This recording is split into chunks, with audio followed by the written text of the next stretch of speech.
This is HBR News number 363. Title IX includes everyone but men. Roe v. Wade leads to shit getting mostly peaceful, where we reflect on the stories of the week and give it the Badger treatment. Hello, everybody, and welcome to Honey Badger Radio. Hope you guys are doing well this week and you are laughing at all of this absurdity so that it does not, in fact, drive you crazy. I am one of your hosts, Brian Martinez, and I'm joined by, as always, my austere patriarchs and our handmaiden, Hannah, Mike J, and Dr. Randercam. And the handmaiden thing is going to be a reality. It's a reality. You know it. We wanted Star Trek. We got Handmaid's Tale, and that's where we're headed. Everything is over, guys. Reality as we know it is collapsing. Cats and dogs living together. And all that stuff. Yeah. So we have a great show lined up for you guys today, so please be sure to continue the conversations both in the chat as well as the comment section. On this week's HBR's News show, we got Hose Mad of the Week. This week, we're going to be talking about a comedian who was investigated for a joke an attendee found offensive. Roe v. Wade is overturned and women are basically blaming men for it. And we're going to get into some of the misandry that's sort of like come out of this. It's really just been exposed for what it really is, in my opinion. It's not necessarily a new development. And Title IX, speaking of misandry, is going to be much more inclusive as well as other stories. So stick around. It's going to be a good time. And just so you know, if you're watching this on YouTube, we're only going to talk about the first story on YouTube, and then we're going to move over to Rumble. So if you want to see the rest of it, and the first story is not the Roe v. Wade story, which you do not want to miss. If you want to, hear the rest of it, go follow us on Rumble or Twitch. We're on Twitter, we're on Facebook, and we're on DLive. So we're on a number of places. If you could migrate there, go ahead. I would suggest that you do. So, and then you'll be able to hear the rest of the content. And if you are more interested, if you can't get enough of what we do, please join us for the Patron Only show. So on this week's Patron Only show, we're going to be looking at this article from Kotaku, which is a website I haven't heard from in a while because it's a gaming website, and gaming websites are basically almost all garbage now.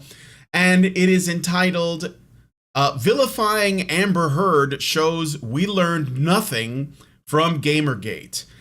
People can't stand imperfect women, not in the Depp v. Heard trial or in games or anywhere. So Evelyn or Ashley Barden is going to tell us how people's reaction to the evidence in the Amber Heard versus Johnny Depp trial that ended with Johnny's victory, how that is in fact Gamergate stuff, which they claim is, men, I guess, attacking women online because they don't want them ruining their games.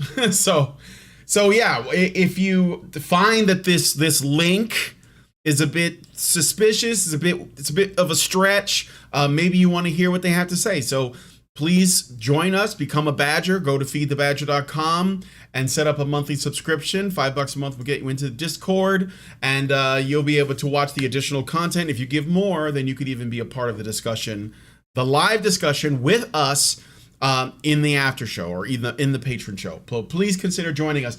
And if you don't want to wake up one morning to find that we have been yeeted from the internet for all of our bad views and dangerous, criticisms of basically bad female behavior, then please go to badgerfeed.com or honeybadgerradio.com, and you'll find, I believe on Honey Badger Radio, there's audio only. So maybe you can't watch video, but you listen, like a podcast, you can go there. Or all of our other content, including articles and other things, are on badgerfeed.com. All right. So with all that out of the way, two brief announcements. I don't have a source up, but I'm sure you guys have seen this going around, so I think it's worth bringing up. Two brief things. Number one, speaking of Amber Heard and Johnny Depp, the word is, and I think this, I'm afraid to say that it might not be a rumor, because at first I thought it was a rumor, but now everyone's reporting on it, including like the Washington Examiner and like mainstream websites. So apparently Johnny Depp was offered a $300 million deal from Disney. And how many alpacas? Yeah, I don't know like how many alpacas. 300, and I believe it's like 306 or something. It was like a weird number based on something that he said, to basically come back and do Pirates of the Caribbean, and apparently he accepted the terms. So he's getting $300 million to essentially reprise a role as Jack Sparrow to make a movie with Disney. Real brief thing I'll say about it is, get your money, Johnny. That's fine. You know, I get it. It's good to get your get your money back, right? And like try to reclaim what you had lost, and I don't blame you. But Pirates of the Caribbean is dead, and Disney's not going to save it. In fact, they're going to make it worse. So I hope you like playing second fiddle in a movie that's supposedly about you, but it's going to be about a woman. But nonetheless, get your money. Let them sink the franchise because they're sinking everything else. So I don't think people recognize the significance of this, right? Disney groveled. Yeah. That's groveling. That's not, hey, we would like to have you back. That's like, please don't hate us forever. Yeah. And that's Disney that was brought to his knees, like the big bad, evil overlord, Bond villain of companies. Yeah. Not the only one, obviously, but the neat thing is that public opinion influenced that. Yeah. And that does say something. It means that I think you so, as the individual are not completely powerless. Disney so thinks it's something to remember. Yeah, I mean, Disney thinks this is going to, they probably think this is going to make them money because now they realize, how many people support and like Johnny Depp. But yeah, they're not gonna make a good product, so it doesn't matter. I don't think there's also this, like, I know a buttload of people have been canceling various Disney apps and stuff. That there has been a big backlash against Disney for their treatment of Depp in this situation, and for a few other things that they did. And I mean, the Florida thing was a big straw for some people, many people, and I think they are looking at this as, we have to have some goodwill somewhere. And clearly, Depp was found to be in the right in this case. And it was, the public can clearly see what really happened in that situation. And it's very possible that they're hoping, how when you have two parents that are separated from each other and one of them is an asshole and the other one is struggling to keep up and everything, the asshole tries to buy the kids. So that's Disney's groveling to Depp to try to appeal to the masses. But it's still a pretty big deal for the individual.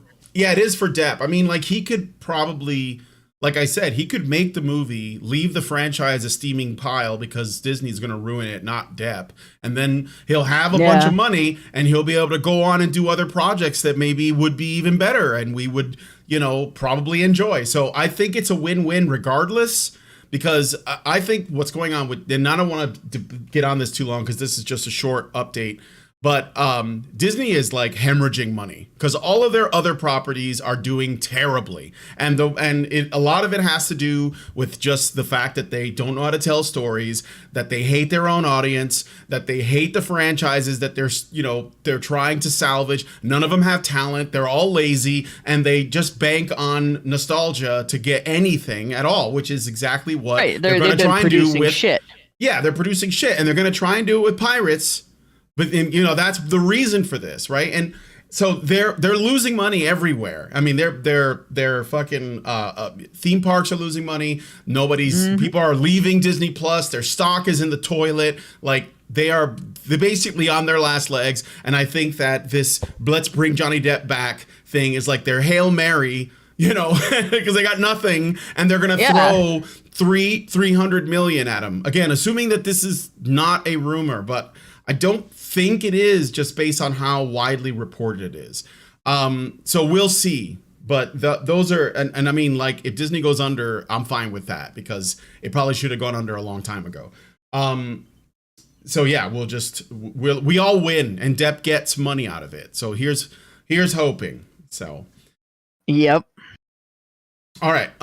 So the other announcement that I wanted to make is that Ghislaine Maxwell has been sentenced, and I believe, and again, I'm hearing some mixed things on this. So if you guys know in the chat, you can let us know that she's been sentenced to 20 years for a number of counts, and that also, and I know we mentioned this on Sunday, but it bears repeating, that there are claims that she, is suicidal and that they put her on suicide watch.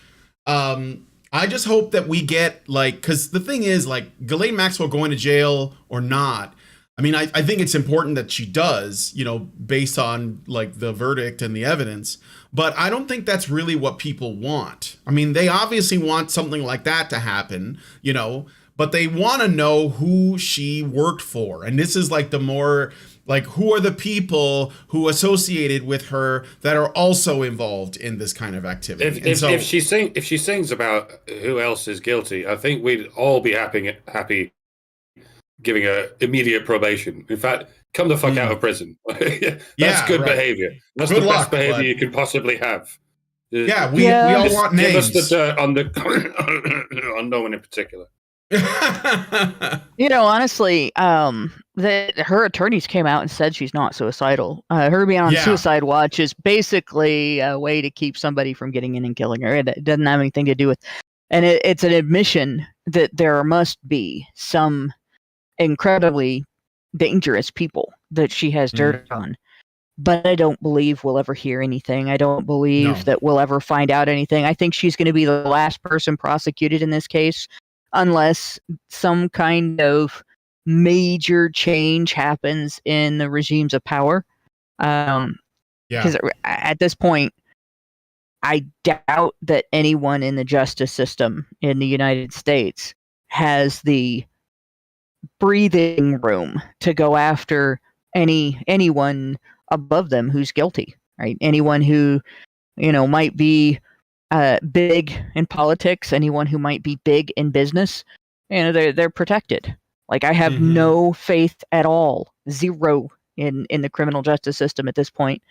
I have more faith in civil court now because of Johnny Depp, but I have zero faith in the criminal justice system. It's completely wrecked after the Epstein case. And actually after the Cosby case too, because what was done to Bill Cosby was absolutely horrendous. It was egregious. So here you have all of the people who are rumored to be on Epstein's list of people, right? On all the people who are rumored to have potentially been to Lolita Island or whatever. Their names are all associated with it, but none of them will ever have due process. There will be people that will believe everybody on that list is guilty of every possible crime against children that can be committed, whether they are or not. And then the people that really are guilty probably will never have any justice done to them. The kids that were mistreated, this is probably the best they're ever going to get, and which is really sad. And the folks that were going after Bill Cosby are going to keep going after him until he is dead, and then maybe afterwards as well. Oh yeah, and that's our criminal justice. That's the state of our criminal justice system in the United States right now. Yep. So just giving a little follow-up on Maxwell and Depp. Let us know what you guys think about those in the comments. We are now, I got to read some super chows because I got a bunch, and I'm going to read through them. So let's see. Let me see. Deadly, I don't know if these are supposed to be read on the show, but I'm just going to do it. Deadly Do Right gives us $50 and says, let's get Brian to the Depp v. Heard appeal hearing, which is where I went on Friday morning. It was more like an orders thing. Someone named Temp E and LT with kitty face says gives $250, doesn't say anything. Thank you. Techna gives us $100 and says for Brian's special ops mission. Herp Derp gives us $5 and says Judge Penny is like an anime character. It's always the smallest characters that have the greatest strength. Great Indoor, because I saw Judge Penny, the judge from the case, and she's kind of a small woman, but high power level. The Great Indoors gives us $10 and says never say never when it comes to judges overturning certain rulings, especially when we're talking about Judge Dankula and his mean supreme tweets. Senior Bean gives us $7 and says any plans to go to Entropy? I found the interface much better. It supports a company that is apparently pro free speech, and it's Susan doesn't get her cut. Jonathan Taylor, or just John Taylor, gives us $15 and then $20 and says great to see Brian, Allison, and Karen on the stream. I guess I didn't read these last time, or Allison didn't say done when she was done reading them, so I apologize. But these are the instructions I was given. Here's a few shekels in your hat, Badger on. Zapier gives us $5. Oh, that's an anonymous person, gives us $5. Thank you. Jack gives us $10 and says, can Karen and Allison give advice and tips on cunnilingus? Serious question. Also, the anti-genital mutilation bill that passed in 97 was gender neutral, but feminists were able to remove boys. That's why only girls are protected by law from genital mutilation. Thank you, Jack.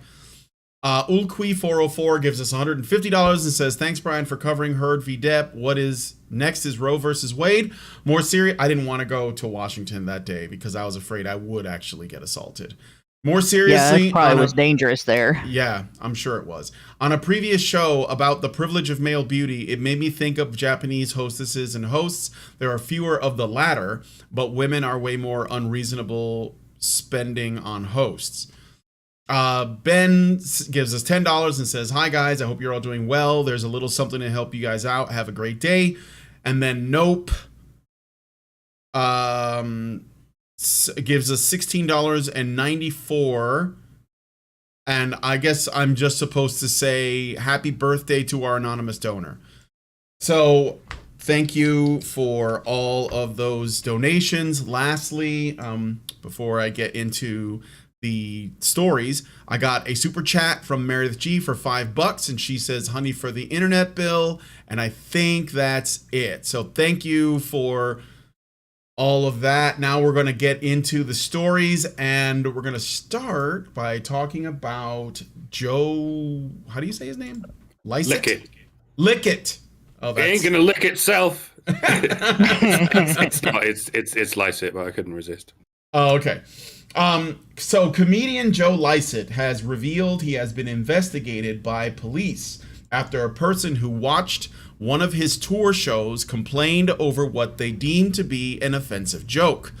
According to some people at the event, Lycett was making a joke about being flamboyant as a child. He had come across a video of himself spinning around and helicoptering. Isn't that just what all children do? Little to avoid kids do, yeah.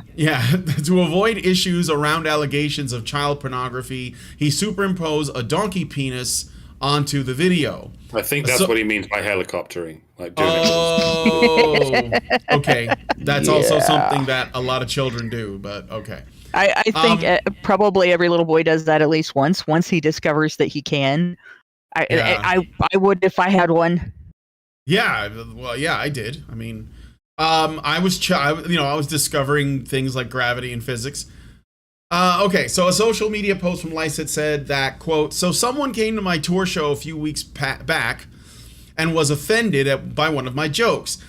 And their perfectly understandable response to this was to call the police, to call the fucking police.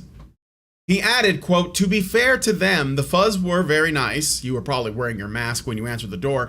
They were very nice about it, but felt that they had a duty to investigate.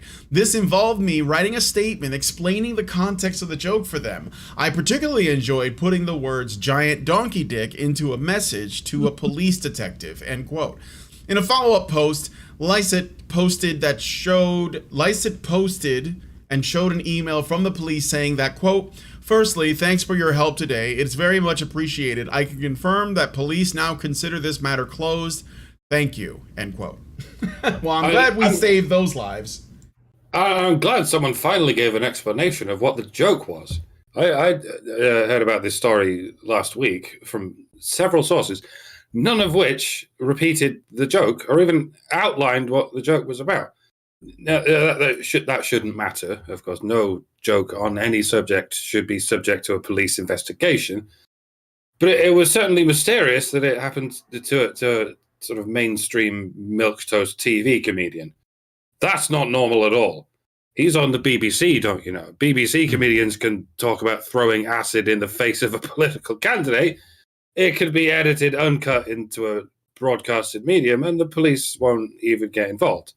The BBC will simply investigate itself and find that its intentions were pure, its actions are without consequence, and it did nothing wrong. Nor did any of its darling lackeys.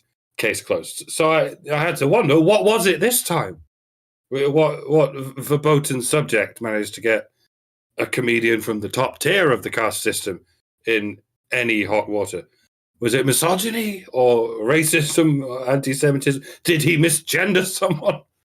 The British police won't let anyone get away with that. If the Queen herself fails to correctly guess someone's pronouns, even she will find herself in handcuffs with a face in a bloody puddle on the floor. But as it happens, the offensive topic associated in this instance was a possible link to some kind of potential paedophilia. Oh yeah, no, we're the British police, remember? We don't arrest people for that.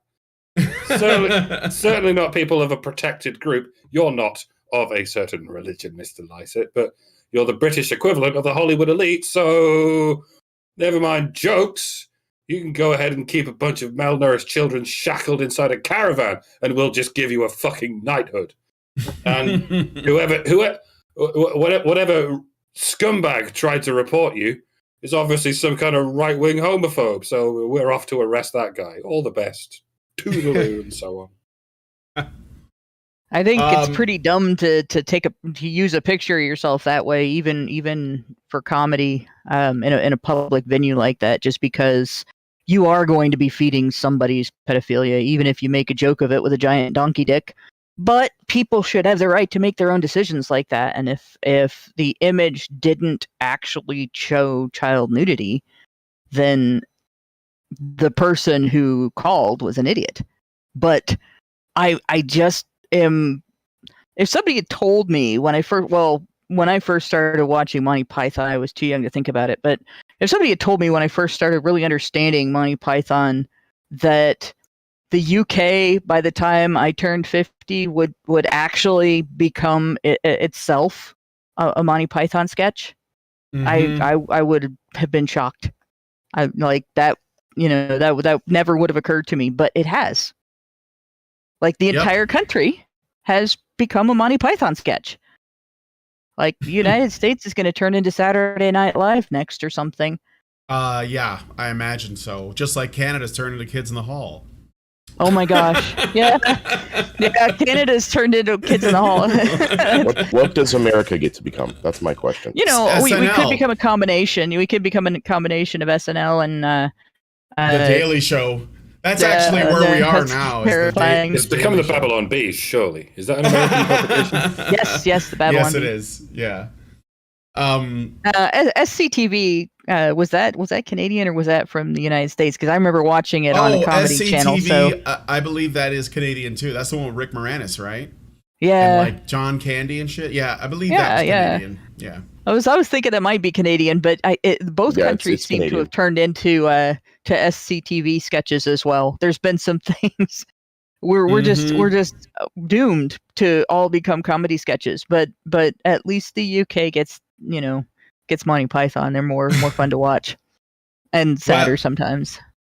I guess in the US, because we still have free speech on paper, we're doing better.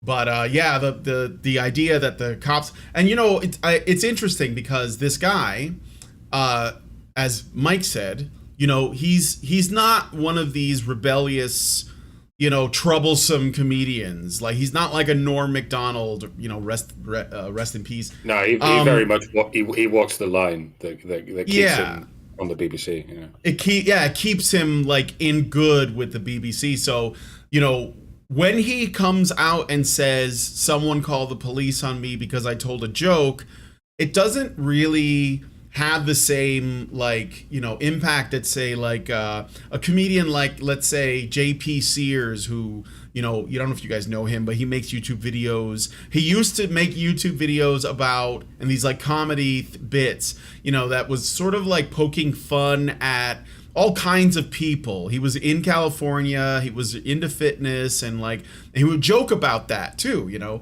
And then like after recent events from the last few years, he's been making content that's more pointed at, you know, the government's overreach, which has basically resulted from a number of things. And because he's doing what comedians do, like what, you know, a good comedian does, like they basically mock the authority, they're like the jester, you know, as Peterson would describe it. He's always finding himself in trouble with YouTube and big tech and so on. There's also Ryan Long is another guy who's, you know, he's really funny. He does like this man on the street stuff, and he's always getting in trouble with people. Norm Macdonald did too when he was alive, you know, always pissing people off. And so at the very least, they still exist, and we can still find these kinds of comedians. But I mean, if they get their way, there'll be cops showing up at their door. But my point is that I think that when those people, or people like that are basically like pushing against, you know, the status quo that like these companies and these groups like the BBC like push, I think that they're really doing, you know, this rebellious comedy specifically to, you know, nip at these giant institutions, these authorities. And I don't think that that's what this guy is doing, because it seems to me that he is playing within the safe bounds, but then he's trying to have his cake and eat it too. He's trying to say, oh, you know, I had a person who was humorless call the cops on me and I had to deal with them. And I mean, yeah, that sucks. No one should ever do that, you know. But are you really pushing back against this? You mean like John Cleese has, Rowan Atkinson has, but are you doing it, or are you just saying, well, that sucks for me? So just something I was thinking about regarding that. Because I think that people like, well, maybe Cleese and Rowan Atkinson are they're too big to get torn down, but maybe not. I don't know. So does anyone else have any thoughts on this story? Or are we going to move on to the next one? This is just like our little opener. It's usually like... You know, if you're ever watching a comedy show and you get really deeply offended and you're actually very upset by one of the jokes, there's this really remarkable thing you can do. They all come with an exit. You can leave. Yeah. You can walk out the door and not come back. You could even ask for your money back at the ticket booth and tell them that you were offended and you feel like this was not a humor show and you had come to see humor, comedy, and the person on the stage is a talentless hack and you don't want to support them. But like people go straight to calling the cops. And that'll really throw them for a loop if you complain and ask for your money back in Britain. It's not something we do. We're quite polite here. But, They might tell you to go fuck yourself. It is a comedy club after all. It might turn into a comedy sketch in and of itself. If you think that the comedian might have a chance of saying something offensive, why would you go and buy a ticket to go to this person's comedy club? Like, yeah, if that's their reputation, that'd be kind of dumb anyway. Exactly. Like, I don't know anyone. I don't know this guy's style of comedy, so maybe this came out of left field. People were expecting something more like fucking, you know, the what's his name, Dunham, the guy with the puppets who does really clean comedy, and they got Jimmy Carr. But like, if I was going to see Jimmy Carr, I know what I'm getting into. Like, why don't these people know that? Like, so that it obviously falls first on whoever the hell it was that called the cops. But I think that there's, you know, some other things we can also look at here. So okay, but anyway, we're gonna move on to the next story, which means I'm going to leave YouTube. So if you guys want to continue watching, we're going to be talking about Roe v. Wade, and in particular, I want to talk about the feminist response to it, and basically like celebrities, politicians, activists, whatever, which has been absolutely glorious. So yeah, if you guys want to join us, go over to Rumble now or go to Facebook. It's just at Honey Badger Radio on Facebook. Go to D Live, Honey Badger Radio there. Go to Twitter at Honey Badger Bite, and go to I think it's Twitch, which is also at Honey Badger Radio. So you can go to any of those places. If you don't like Rumble, if you're having trouble with it, go to one of those other places. We're gonna be there. All right, so we're gonna head out now. And those of you on on YouTube, we'll see you later. And yeah, that's basically it. I'm gonna go turn off the thing right now for that. Where is it? There it goes. Goodbye, YouTube.